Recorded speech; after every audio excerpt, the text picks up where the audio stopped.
hablar un poquito acerca de lo que es un proceso de asimilación de datos para después introducir al método que, justamente estos dos métodos, el método que estamos desarrollando para estimar parámetros, y finalmente daré una implementación que hicimos, la explicación y los resultados de una implementación que hicimos. Bien.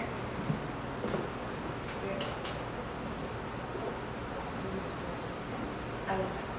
Bien, bueno, tenemos un medio poroso, como lo es una formación natural, y el flujo de agua en medio poroso pues depende de las propiedades de las formaciones naturales. Generalmente estas propiedades tienen estas características, son heterogéneas, presentan mucha heterogeneidad y solamente podemos conocer unas cuantas mediciones de estas propiedades. Se determinan indirectamente como lo es la conductividad hidráulica, lo que nos lleva a que por muchas de sus características pues no las podemos determinar perfectamente o al 100%. Esto nos lleva a tener cierta incertidumbre acerca de las propiedades del medio. Sin embargo, deseamos hacer predicciones de la carga hidráulica, eso es lo que queremos conocer. Para ello empleamos la ley de Darcy.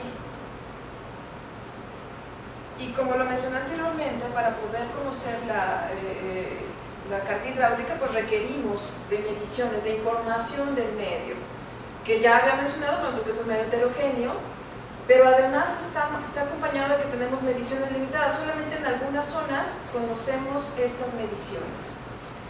Además, como mencioné, algunas se determinan indirectamente y pueden presentar errores en la medición.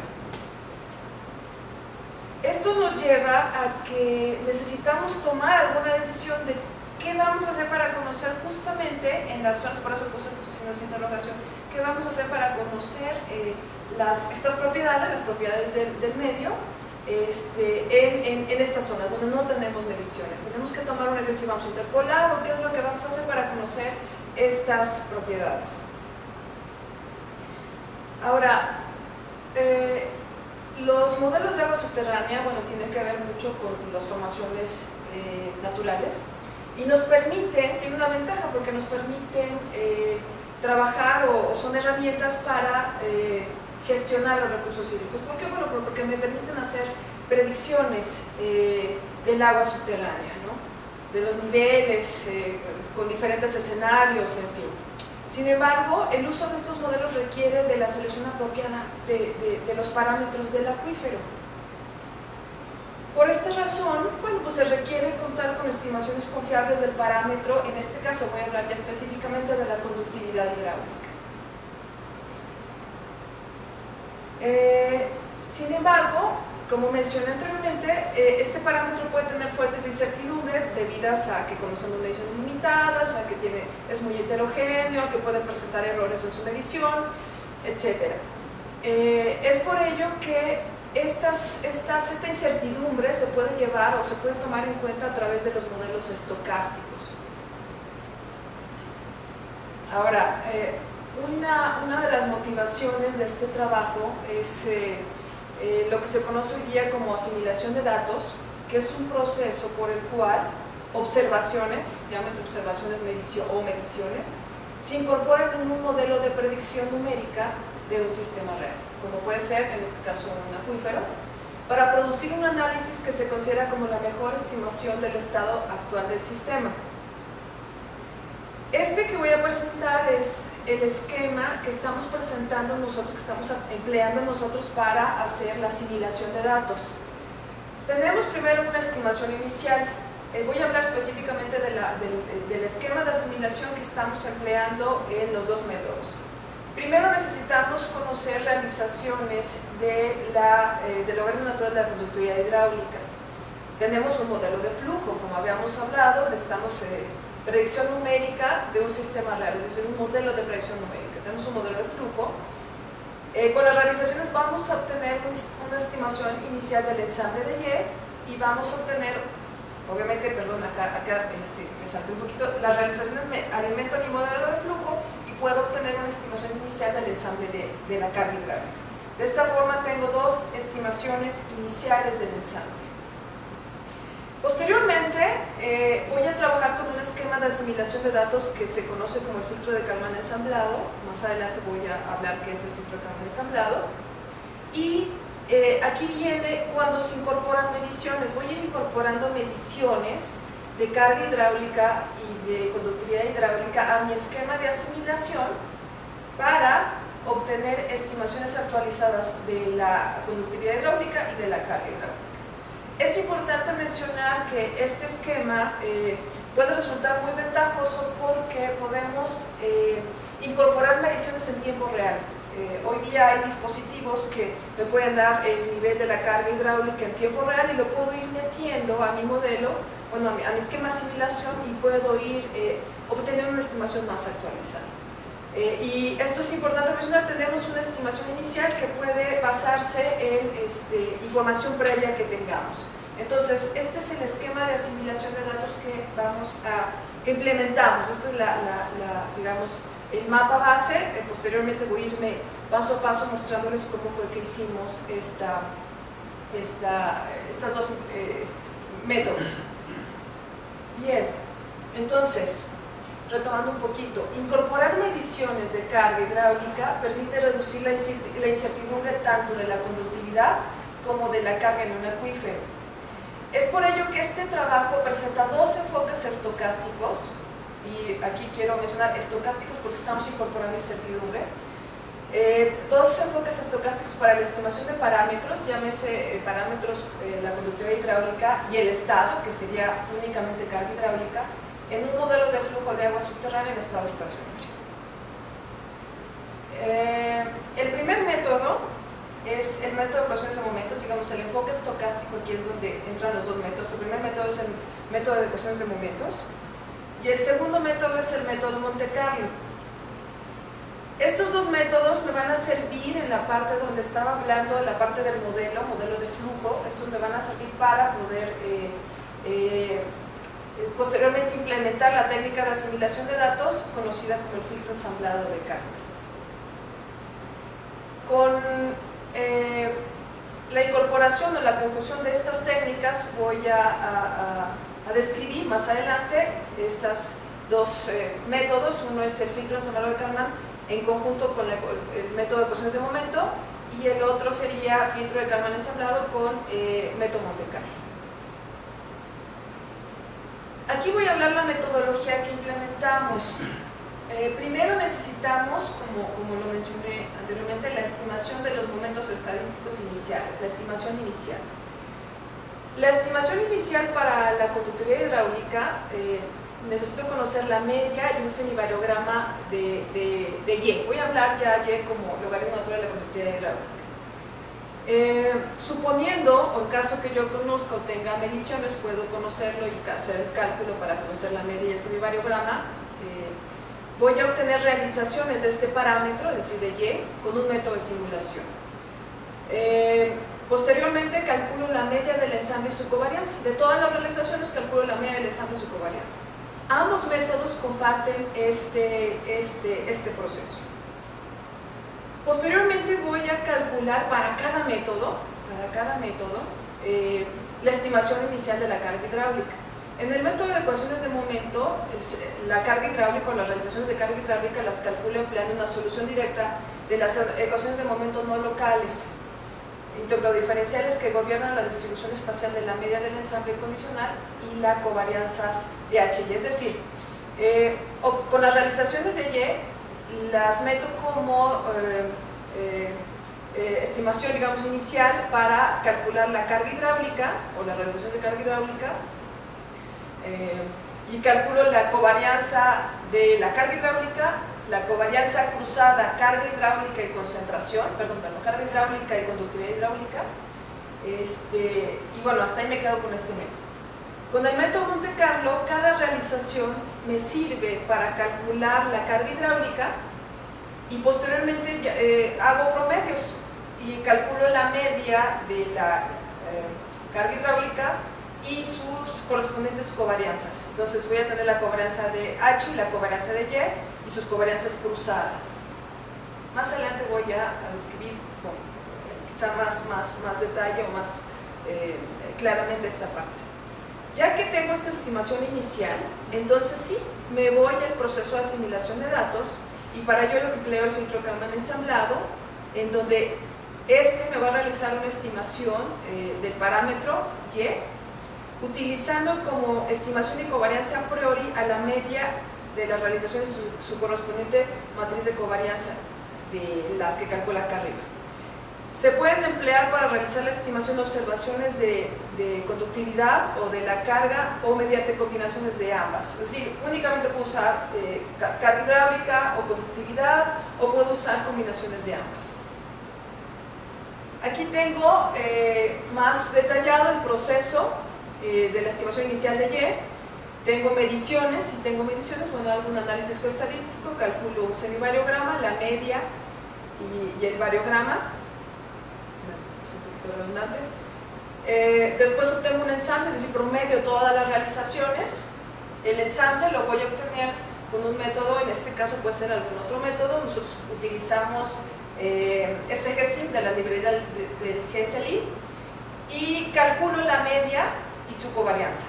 Entonces esta es la primera parte del trabajo que hacemos. Posteriormente, como ya lo había mencionado, con el método de ecuaciones de momento voy a calcular con método de información de entrada la matriz de covarianza de Y y la media que vienen de acá, de este primer paso. Incorporo esta información a la ecuación de momentos y voy a calcular la media de la carga, la covarianza de H y la covarianza cruzada H y Y con este método. Con el método Monte Carlo voy a hacer lo mismo, me va a servir, cada realización me sirve de entrada y voy a calcular la media de H y la covarianza de H, así como su matriz de covarianza cruzada. Y esto me va a dar, digamos, después paso al esquema de asimilación de datos con el filtro de Kalman, que es la diapositiva siguiente, y aquí está. Entonces recordemos, yo traigo la media de la conductividad, la media de la carga, la covarianza de la conductividad, la covarianza de la carga y su cruzada, y su transpuesta. Bueno, esta información me sirve para determinar la estimación inicial. Aquí se puede ver este vector que es la estimación inicial. Tengo la media de Y y la media de H. Voy a adelantarme un poquito. Si yo tuviera algún otro estado, por ejemplo concentración, aquí tendría que estar concentración. O tuviera otro parámetro, podría estar acá arriba también otro parámetro. Y la covarianza cruzada, esta es una covarianza cruzada donde tengo Y, H y la covarianza cruzada. Entonces esta es mi información inicial, mi estimación inicial. Utilizo las ecuaciones de predicción y posteriormente las ecuaciones para actualización, en donde calculo la ganancia de Kalman y voy actualizando la estimación con observaciones. Es decir, me llega una observación de la carga hidráulica, la incorporo a este sistema, se actualiza la covarianza y ya voy a obtener una estimación actualizada tanto de Y como de H. Me llega otra información, otra medición de conductividad hidráulica, pasa por este proceso y voy a obtener una estimación actualizada de Y y de H. O sea, se van actualizando automáticamente carga hidráulica y conductividad hidráulica mi vez que me llega una información. Entonces, este es el esquema de asimilación de datos. Ya que tengo ya mi estimación de Y y mi estimación de H, mi estimación final, bueno, ya puedo hacer tanto cálculo de estadísticos del error, mapas de estimación, y puedo implementar esta información en algún otro modelo,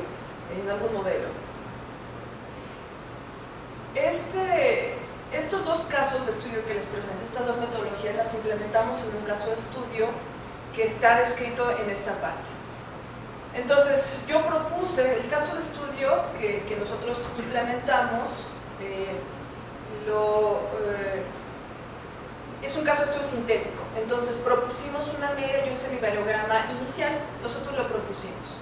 Calculamos 3.000 realizaciones, no condicionadas, perdón, aquí hay un error, es 3.000 realizaciones de la conductividad hidráulica mediante SGSIM, que es una serie de librerías, un conjunto de programas del GSLI, y con estas dos determino la estimación de los momentos iniciales de Y, hablo media de Y, covarianza de Y, calculo con cada uno de los métodos la covarianza cruzada y la covarianza de H, realizo la estimación con el filtro de Y y de H y genero los mapas y calculo errores. Posteriormente doy las conclusiones.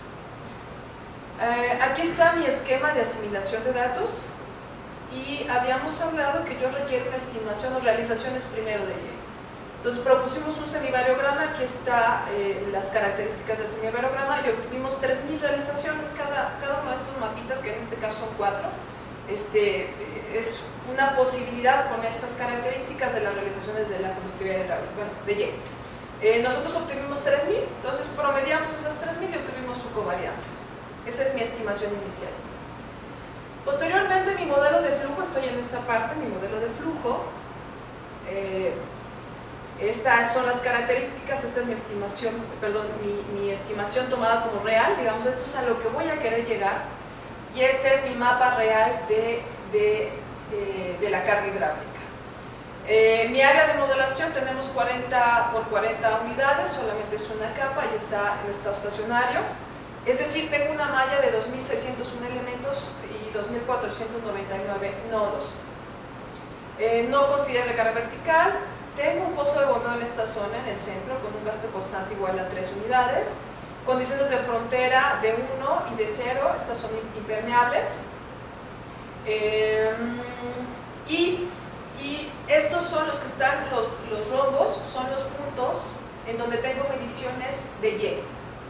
Los triángulos son donde tengo mediciones de carga hidráulica, es decir, tengo 20 mediciones de Y y tengo 20 mediciones de H y 9 mediciones de Y. Este es un caso sintético, pero que representa un caso real, porque cuando estamos trabajando con acuíferos reales no tenemos muchas mediciones de Y, tenemos más mediciones de H, pero tenemos unas cuantas mediciones de Y. Entonces, esto simula un caso de estudio real. Entonces, este es el modelo de flujo. Cada uno de estos modelos, uno se resuelve por medio de ecuaciones de momento y el otro se resuelve mediante simulación Monte Carlo. Aunque el solucionador de ecuaciones es el mismo, porque hacemos una comparación, entonces usamos el mismo solucionador de ecuaciones, aunque el método para calcular la media de Y la media de H y sus covarianzas, bueno, las realizaciones de Y son diferentes y de H. Bueno, entonces estoy en la estimación inicial de Y, estoy aquí en la estimación inicial de Y y la estimación inicial de H. Con el método de momentos, esta es mi estimación inicial de H y su varianza. La estimación inicial de Y y su varianza. Con el método de ecuaciones, de Monte Carlo, tengo aquí su estimación inicial de H y la estimación inicial de Y y su respectiva varianza. Como ven, estas dos son las mismas porque comparten, esta parte es la misma en ambos métodos. Sin embargo, en la varianza de H podemos ver una diferencia, de igual forma en el campo inicial de la carga hidráulica. La principal diferencia que tienen estos métodos, o que presentan la estimación inicial resuelto con ecuaciones de momento y con Monte Carlo, es esta. La línea roja es la simulación Monte Carlo y esta gráfica es la gráfica de la varianza en esta sección, en la sección media. Podemos ver cómo el método Monte Carlo tiene varianzas del orden de 46 metros, de 46, perdón, no metros, de 46, mientras el método de ecuaciones de momento me da varianzas del orden de 15 en esta zona. Esa es una de las principales diferencias. Ahora sí ya que tenemos mi estimación, ya que tengo mi estimación inicial, voy a iniciar el proceso de asimilación de datos. Entonces voy a iniciar con esta parte, estoy asimilando estos datos, aquí se observa cómo, esta es mi varianza inicial, cómo se van asimilando los datos. Esta zona donde tengo datos de Y ya se fue a cero, el valor casi de cero, y en donde tengo información aledaña ya también se fue a cero. Aquí estoy estimando o metiendo datos de Y, vemos cómo la varianza cambió, ya se fue a cero, y me altera las zonas aledañas de la varianza. Esto es a lo que queremos llegar, esta es mi estimación real y esto es con lo que inicié. Podemos decir que, bueno, voy a adelantar un poquito las conclusiones, este mapa es más parecido a la estimación real que lo que teníamos originalmente. y la varianza que estaba del orden de 2 ya bajó en algunas zonas, por ejemplo, bajó en estas zonas al orden de 1 y en las zonas cerca del pozo fue a 0, así como las zonas aledañas. En el caso de H pasa lo mismo, donde inicié con esta varianza, fíjense en estas varianzas muy grandes en la zona del pozo, ya se fueron a 0 y la varianza cambió y disminuyó. Esto quiere decir que tengo más certeza y mi estimación es más confiable de H y de Y. Estos son los resultados con el método de ecuaciones de momento, o con la incorporación del filtro y ecuaciones de momento. Es el mismo proceso, estoy en el proceso de asimilación de datos, estoy incorporando mediciones, ahorita voy a incorporar estas mediciones de H y vemos cómo se modificó ya las mediciones de H. Después me voy a pasar a las mediciones de Y aquí vamos a ver cómo estos valores de mediciones de Y, donde estoy incorporando estas 3, se van a hacer 0 y me va a afectar la varianza en esta zona y va a ir modificándose también el campo de la estimación. Hay zonas, como podemos ver en estas franjas, donde la estimación quedó elevada, pero no contamos con la información para hacer que esa varianza disminuya. Quiero comentar que una técnica como estas, que es el filtro de Kalman, se ha empleado para diseño de redes de monitoreo, en donde, por ejemplo, podríamos decir ya que en estas zonas, si nosotros deseamos poner un pozo para que nos dé información, puede reducir la varianza si tenemos un pozo que sea de observación y que nos pueda dar mediciones, por ejemplo, de carga hidráulica, o en este caso específico de Y nos va a ayudar a reducir la incertidumbre en esta zona, ¿no? Entonces, eso es otra aplicación del filtro que ya se tiene implementada. Bien, aquí tengo la comparación, digamos, aquí ya estoy en la estimación actualizada. Inicié con esto, es el mapa de H, de carga hidráulica y su varianza con un método, y este es lo mismo pero con el otro método. Llegué a esta parte y yo quería llegar, digamos, después de asimilar 20 datos de H y 9 de Y, obtuve este campo con método ecuaciones de momento y método Monte Carlo, en conjunto ambos con filtro de Kalman. Veamos cómo se reduce la varianza, es considerable, en este caso de 45.6 a 15.72 y aquí de 15.72 a 1.23. Si yo tuviera un dato cerca del pozo, estoy segura que la varianza sería a 0 en ambos métodos. Lo mismo sucede para el caso de la estimación de Y. Iniciamos con esto, estimación y varianza con un método, estimación y varianza con otro método. Y es importante mencionar esto, fíjense cómo cambia la varianza cuando incorporo 10 datos de H. La varianza de Y cambia al igual que el mapa de Y. ¿Qué me dice esto? Lo que me dice es que cuando yo meto mediciones de carga hidráulica, me ayudan a mejorar la estimación de la conductividad hidráulica. Y así, a su vez, podemos ver aquí ya metí 3 mediciones de Y, que son estas 3, metí 6 mediciones de Y, que son estas, y 9 mediciones de Y. Este es mi campo real, a esto quería llegar, con esto inicié, y esto es lo que obtuve con un método y con otro método. Vemos algunas diferencias entre los métodos en estas zonas, pero ambos métodos me están ayudando a mejorar la estimación del parámetro. Bien, otros de los resultados es las gráficas de la estimación y la varianza actualizada. Aquí están las fórmulas. Este es el error medio absoluto de H y de Y, así como la raíz de la varianza media de H y de Y. Podemos ver cómo cuando empecé con un error medio absoluto alto, y cada vez que fue incorporando datos, 2 datos, va bajando, 4 datos, así sucesivamente. La línea negra y la roja me describen primero metiendo al proceso de asimilación 20 datos de H y 9 de Y. Entonces van muy similar. Después hicimos una prueba donde metimos primero 9 datos de Y, o sea, invertimos el orden, primero metimos 9 datos de Y y luego 20 de H, y podemos ver también un poco la diferencia. Si se fijan en esta zona y en esta zona, tenemos prácticamente lo mismo, digamos el mismo comportamiento, pero en diferente número de asimilación. Aquí estamos asimilando los datos de la carga hidráulica cerca del pozo, que es donde tenemos la mayor varianza. Posteriormente, aquí tenemos estos mismos datos que se asimilaron aquí, los tenemos acá, porque, insisto, modificamos el orden, primero asimilamos 9 de Y y luego 20 de H, entonces es por ello que en esta zona es donde tenemos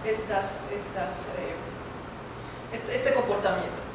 También, por ejemplo, en el caso de la raíz de la varianza media de Y, podemos ver cómo los datos me ayudan a reducir esta varianza, es decir, me están ayudando a mejorar la estimación de los parámetros. Voy a pasar a las conclusiones. Puedo decir que de la implementación y comparación de los métodos, momentos y Monte Carlos para realizar la estimación de los momentos estadísticos iniciales, podemos decir que con el método Monte Carlo calcula la estimación de los momentos estadísticos iniciales de H con las varianzas más grandes, ya lo habíamos comentado, en la zona del pozo. Momentos calcula las varianzas más pequeñas, cercanas a 6, creo que aquí hay un error, es cercanas a 15. Podemos decir que el método de ecuaciones de momento tiende a subestimar el cálculo de las varianzas iniciales de H. Esto es muy importante también, el tiempo computacional en ambos métodos. El tiempo computacional en ambos métodos es comparable, es decir, trabajan, es muy rápido, no es tan rápido, es un caso de estudio sintético, pero estamos hablando de 20 minutos, del orden de 20 a 25 minutos, ambos métodos.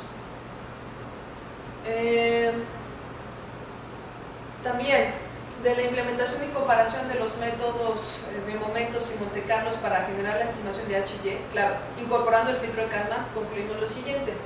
Con base en los mapas de estimación, estos son los mapas de estimación de H y Y obtenida utilizando 20 observaciones de H y 9 de Y, se concluye que para ambos métodos la estimación final es similar a la real. Estas son las reales, ya lo habíamos platicado. Esto lo que nos indica es la capacidad predictiva de ambos métodos. Ambos métodos trabajan bastante bien y son muy comparables los resultados entre uno y otro para estimar tanto H como Y utilizando datos de estos parámetros. También de la comparación de los resultados obtenidos con los dos métodos podemos concluir lo siguiente.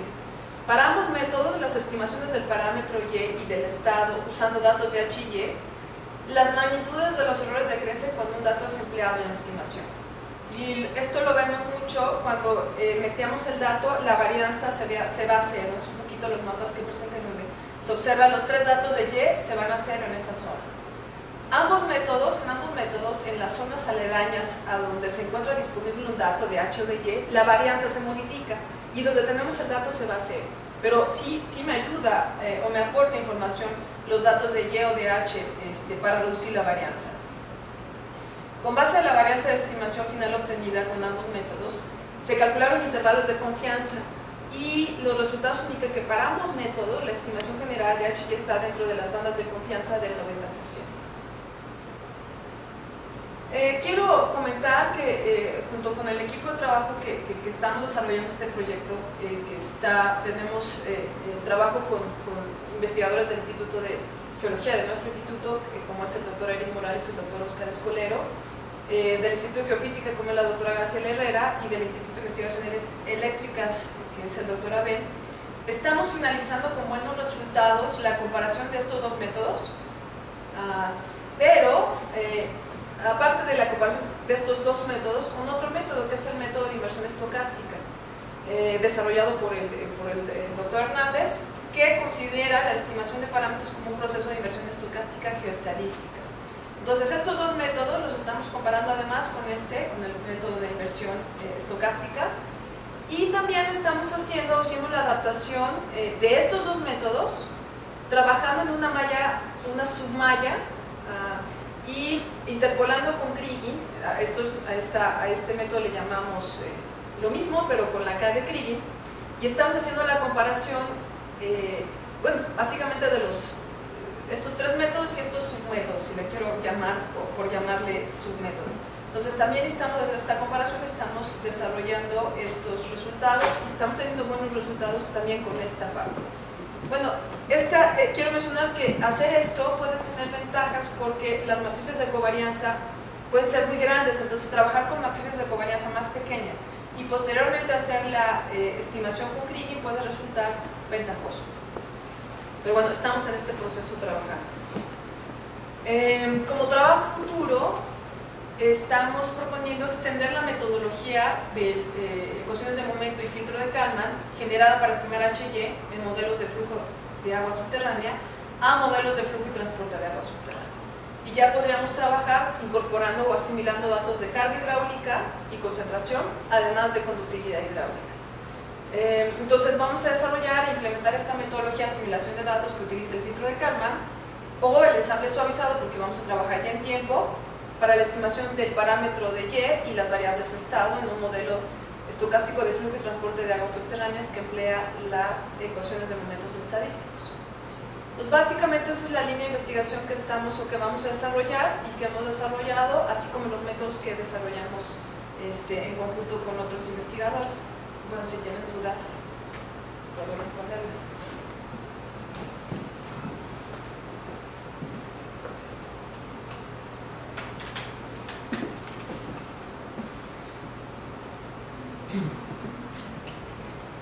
Yo tengo muchas dudas. Está bien. Porque digo, no es mi tema, pero H, que es la carga hidráulica, ¿de qué depende? ¿La profundidad del acuífero o de qué parámetros? Sí, depende depende de muchos parámetros, la conductividad del acuífero, la porosidad, el tipo de acuífero, la formación geológica, si es un acuífero libre, si es confinado. Pero en este caso la carga hidráulica es la que, digamos, van y toman, miden la profundidad del agua y esa a mí me sirve como información para poder, si quiero hacer una estimación de carga hidráulica o mejorarla, me sirve para incorporar el proceso de asimilación y estimar mejor este mapa de carga hidráulica. ¿Y no depende de la extensión del acuífero? Bueno, depende de las fronteras que tiene, sí, pues sí depende de qué tan grande es, aunque este tipo de métodos, bueno, se pueden emplear o en un acuífero entero o en un caso de estudio pequeño. La estimación de la carga hidráulica depende si es un modelo, hablo si es un modelo pequeño, bueno, va a depender, podemos acotar el modelo con funciones de frontera para que me represente la realidad. Pero sí, la carga hidráulica depende de muchos factores, incluso la infiltración, si está en una ciudad donde tenemos concreto, tenemos fugas de agua que tenemos que considerar para calcular la carga hidráulica. De edificios, bueno, los edificios lo que me van a hacer es que no tengo ahí infiltración natural, ¿no? Pero puedo, si consolida un poco, sí. Consolida. Entonces sí depende de muchos factores. Entonces de un pozo a otro puedes tener distintos valores. Así es, sí. Por ejemplo, no hablé de esto, pero cuando tenemos un acuífero real tenemos el fenómeno de sobreexplotación o explotación, entonces tenemos conos de abatimiento también, ¿no? que eso nos puede afectar. Bueno, afecta el nivel natural del nivel del agua subterránea. Entonces es muy complicado, ¿no? Este parámetro. Hay un tipo de metodología también. Sí, es un parámetro que tiene incertidumbre, sí, aunque bueno, es una variable que tiene incertidumbre, aunque es una de las variables que podemos medir con cierta mayor exactitud que quizá otras, porque es una medición relativamente, pues sí, ajá, y no como por ejemplo la conductividad hidráulica, que tenemos que hacer otro proceso para poderla estimar, ¿no? ¿Puedes explicar un poco mejor? Sí, la conductividad hidráulica es un parámetro que me permite a través de la ley de Darcy calcular la carga hidráulica. Sin embargo, la conductividad hidráulica va a depender de muchos factores, como es el flujo del agua hacia dónde va, el tipo de material que tiene el medio, y la medimos a través, bueno, podemos obtener su información a través de pruebas de bombeo. Entonces, lo que tenemos, generalmente lo que tenemos son pocas mediciones de la conductividad hidráulica. Cuando nos llega información, por ejemplo, de datos reales que que nos da ya sea un organismo operador de agua o la Conagua, tenemos pocas mediciones de este parámetro en comparación de las de carga hidráulica. Entonces, es un parámetro que me ayuda mucho a calibrar modelos, voy a hablar de modelos deterministas, me ayuda a calibrarlo de tal forma que la representación, en este caso de la carga hidráulica real, del medio real, y la carga hidráulica que yo estimé con mi modelo, sean comparables. O sea, mi modelo en la computadora tiene que representar el campo en la naturaleza, y la conductividad hidráulica es uno de los parámetros, además de otros como condiciones de frontera, porosidad, etcétera, me ayudan a calibrar esos modelos. Entonces, uno de los parámetros más importantes que podemos incorporar a un modelo para mejorarlo. Salinidad o sales, ¿no? Disueltas también. Bueno, sí. En la conductividad. En la conductividad hidráulica no afectan tanto. Como tal, no afectan tanto. Si estuviera trabajando con un modelo de transporte, podríamos incorporar probablemente sí, lo estamos analizando. En flujo, que es hasta ahorita donde lo hemos trabajado, no. A mí me gusta mucho el trabajo que está realizando, creo que es una excelente contribución. Y pensando en ir hacia adelante, me quedé pensando ahorita, cuando estabas hablando de que para mejorar la estimación de la conductividad hidráulica, obviamente uno de los factores que influye en la estimación de la conductividad hidráulica, pues esa es la porosidad, y la porosidad primaria y porosidad secundaria, hablando como porosidad secundaria el fracturamiento. Entonces me quedé pensando si sería posible incorporar también datos de porosidad o de grado de fracturamiento para mejorar la estimación si tuviéramos mediciones igual, para poder mejorar la estimación de la conductividad. Yo creo que sí. Hay, por ejemplo, estudios donde se está... O sea, cuando hablé un poquito de la matriz de covarianza de la estimación inicial, esa estimación inicial yo puse nada más una variable aleatoria que sería la conductividad hidráulica, pero podemos incorporar otras. Que esté asociada. Ajá. Se podría ver la posibilidad de incorporar otras que estuvieran relacionadas, en este caso, con la conductividad hidráulica. Y las podríamos trabajar con un enfoque estocástico y se podrían incorporar de alguna forma. Voy a hablar un poquito, quizá las limitaciones que esto nos pueda dar sería en cuestión de matrices de covarianza muy grandes. Esa sería una limitante. Trabajándolo en un caso pequeño para empezar a hacer pruebas podría hacerse. Quizá esa es una de las, podría decir, quizá desventajas de este tipo de métodos aplicados a casos reales, porque tenemos unas matrices de covarianza muy grandes. Pero también puedo decir que con los avances de la computación, hoy día, esto que nos costaba yo empecé hace unos 7 años trabajando en esto, era tardadísimo en la computadora, tardaba hasta 20 días, 30 días, hoy tarda 20 minutos. Entonces, bueno, se podrá incorporar y empezar a estudiar, pero sí, yo creo que sí se podría hacer. Y la otra pregunta, ya pensando ahora en la segunda etapa, en términos de las variables para la parte de transporte de contaminantes, ¿qué tan factible es? Porque una de las variables que más ruido meten en el transporte de contaminantes, pues es la dispersividad, ¿no? Y entonces, pensando en eso, porque igual la dispersividad es función de otras propiedades del medio, entonces puede ser la porosidad, el tipo de porosidad. Si tenés ya posible incorporar también factores de tipo para mejorar la estimación de la dispersividad en el transporte de contaminantes. Yo creería que sí, no lo he hecho, doctor, pero yo creería que sí. O sea, yo llegué hasta concentración, pero yo creería que sí es posible incorporar la dispersión en el esquema. Bueno, abundando un poco, precisamente